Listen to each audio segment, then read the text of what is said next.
मैं आप सभी को बैसाखी की शुभकामना देता हूँ। बैसाखी के साथ साथ विशु की भी शुभकामना देता हूँ।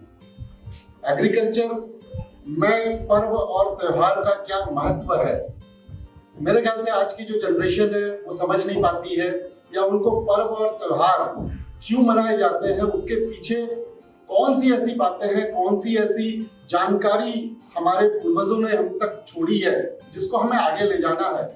वो समय समय पर पर्व और त्योहार मनाने से हम किसी चीज को हम रिपीट करते हैं, रिवीजन करते हैं। किस लिए? क्योंकि वो हमें याद रहे।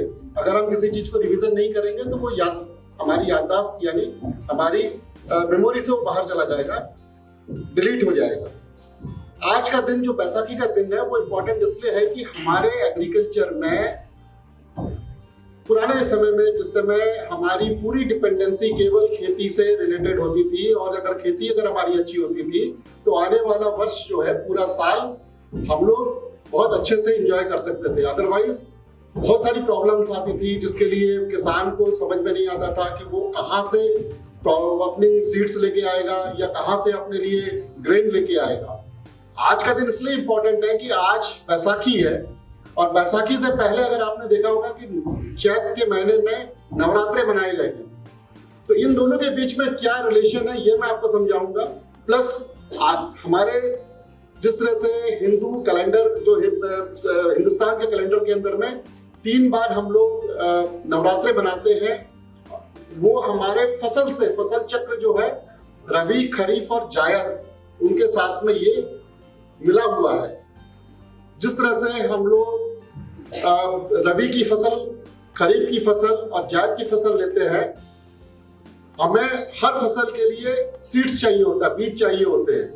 ये बीज हमारे पास कहाँ से आते हैं? आज हमारे पास में सीड मार्केट है, या मार्केट में जाते हैं, सीड हम लेके आते हैं।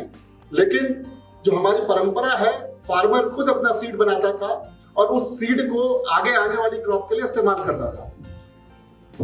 हुआ क्या है कि जो हमारे जितने भी कल्चरल प्रोग्राम्स हैं वो हमारे फार्मिंग से रिलेटेड है। कैसे?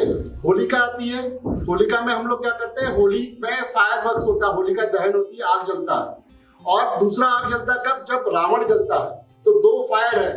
अब आप देखिए पूरे के पूरे कैलेंडर में 1 साल का कैलेंडर और एग्रीकल्चर को इसके साथ कैसे रिलेट कर रहा हूं। जब फायर स्टार्ट हुआ वो कब है?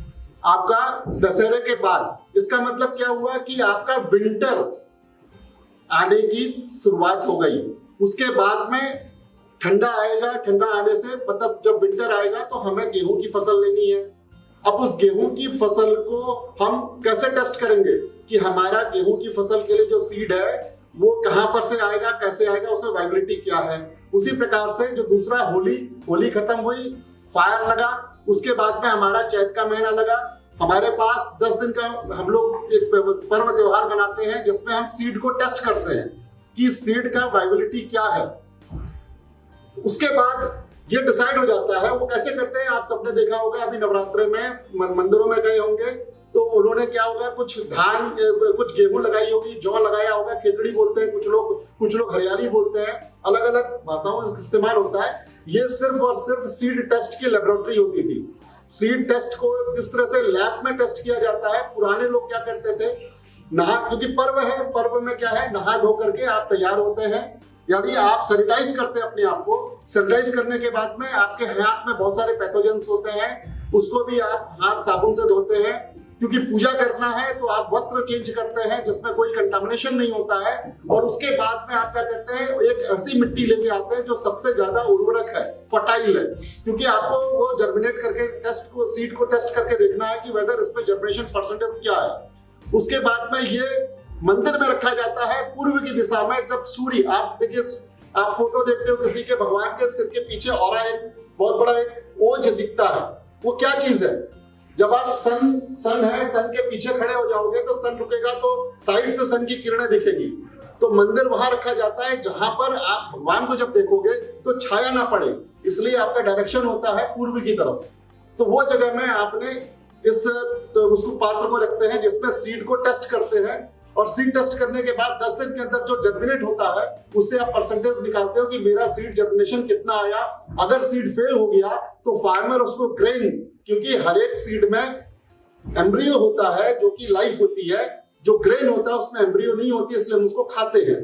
तो नॉर्मली बैसाखी के दिन हमारी सीड टेस्ट हो गई, उसके बाद में जो ग्रेन हमारे पास में बचा या सीड हमने हमारे पास बचा उसको सेग्रीगेट किया, ग्रेन को हमने कंजम्पशन के लिए स्टार्ट किया। वो नई फसल का नया हम अनाज से नया पकवान बनाते हैं, उसको खाते हैं और सेलिब्रेट करते हैं बैसाखी के रूप में, जिससे कि हमें ये पता चलता है कि हमारे पूर्वज कितने नॉलेजेबल थे, जिनको बिना सीड लेबोरेटरी के बिना भी वो अपना सीड टेस्ट करते थे, सीड की वाइबिलिटी टेस्ट करते थे, उसके बाद में डिसाइड करते थे किसको ग्रेन रखना है, किसको सीड रखना है।